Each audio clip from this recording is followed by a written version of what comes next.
Welcome back to knowledge with AR. കുറച്ചു ദിവസങ്ങളായി ഏറ്റവും കൂടുതൽ നമ്മുടെ രാജ്യം ചർച്ച ചെയ്യുന്ന ഒരു വിഷയമാണ് മഹാത്മാഗാന്ധി ദേശീയ ഗ്രാമീണ തൊഴിലുറപ്പ് പദ്ധതിയും VBG റാംജിയും. ഈ പദ്ധതിയെക്കുറിച്ച് കുറച്ച് കാര്യങ്ങൾ നമുക്ക് നോക്കാം. ഇന്ത്യയിലെ അവിദഗ്ധ തൊഴിലാളികൾക്ക് തൊഴിൽ സുരക്ഷിതത്വം ലക്ഷ്യമാക്കി പ്രവർത്തനം ആരംഭിച്ച ഒരു സാമൂഹിക ക്ഷേമ പദ്ധതിയാണ് ദേശീയ ഗ്രാമീണ തൊഴിലുറപ്പ് പദ്ധതി. 2005 ഓഗസ്റ്റ് 3 ഈ ബിൽ പാസാക്കി അവതരിപ്പിച്ചതിനു ശേഷം അന്നത്തെ പ്രധാനമന്ത്രി മൻമോഹൻ സിംഗിന്റെ നേതൃത്വത്തിലുള്ള UPA സർക്കാരിന്റെ കാലത്ത് 2006 ഫെബ്രുവരിയിലാണ് ഈ പദ്ധതി നടപ്പിലാക്കിയത്. 2008 ഏപ്രിൽ 1 മുതൽ ഇന്ത്യയിലെ എല്ലാ ജില്ലകളിലേക്കും ഈ പദ്ധതി വ്യാപിപ്പിച്ചു. 2009 ഒക്ടോബർ 2 മുതൽ ഈ പദ്ധതി മഹാത്മാഗാന്ധി ദേശീയ ഗ്രാമീണ തൊഴിലുറപ്പ് പദ്ധതി എന്നറിയപ്പെടാൻ തുടങ്ങി. എന്നാൽ 2025 നരേന്ദ്രമോദി സർക്കാർ ഈ പദ്ധതിയെ മൊത്തത്തിൽ മാറ്റിമറിച്ചുകൊണ്ട് പുതിയ ബിൽ അവതരിപ്പിച്ചിരിക്കുന്നു.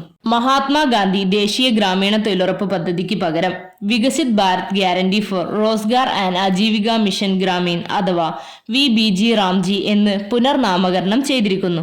നാമത്തിൽ മാത്രമല്ല മാറ്റം വരുത്തിയിരിക്കുന്നത്, പദ്ധതിയിലുടനീളം മാറ്റങ്ങളുണ്ട്. 100 ദിവസം തൊഴിൽ നൽകുന്ന ഈ പദ്ധതിയെ 125 ദിവസമായി മാറ്റിയിരിക്കുന്നു.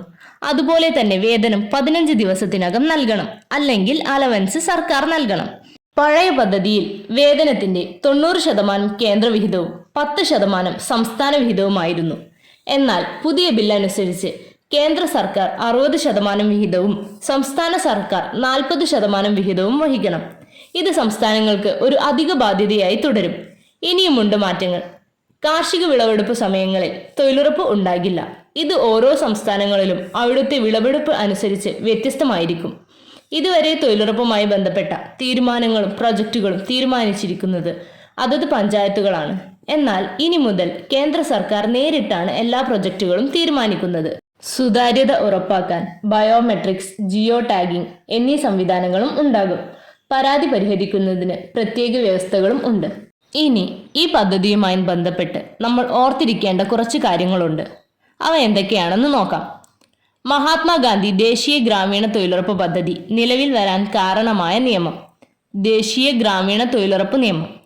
ദേശീയ ഗ്രാമീണ തൊഴിലുറപ്പ് നിയമത്തിന് പ്രസിഡന്റിന്റെ അംഗീകാരം ലഭിച്ചതെന്ന് 2005 സെപ്റ്റംബർ 5 നിയമം പാസാക്കിയ ഇന്ത്യൻ രാഷ്ട്രപതി APJ അബ്ദുൽ കലാം.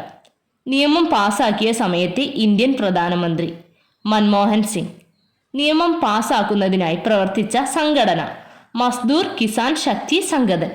ഒരു കാര്യം കൂടി ചോദിക്കട്ടെ, ഈ പദ്ധതിയിൽ നിന്ന് മഹാത്മാഗാന്ധിയുടെ പേര് ഒഴിവാക്കാൻ കാരണം എന്താണ്? ഈ ഗവൺമെന്റ് പദ്ധതിയുടെ 40% സംസ്ഥാന സർക്കാർ നൽകണം. ഇത് സംസ്ഥാനങ്ങൾക്ക് ഒരു ബാധ്യതയാകില്ലേ? And the epic part is, ഈ പദ്ധതിയുടെ ചിലവിന്റെ 40% സംസ്ഥാന സർക്കാരിന് ഒരു അധിക ബാധ്യതയായി തുടരും. പക്ഷേ എന്ത് ചെയ്യണം, എങ്ങനെ ചെയ്യണം എന്ന് മുഴുവൻ തീരുമാനിക്കുന്നത് കേന്ദ്ര സർക്കാർ.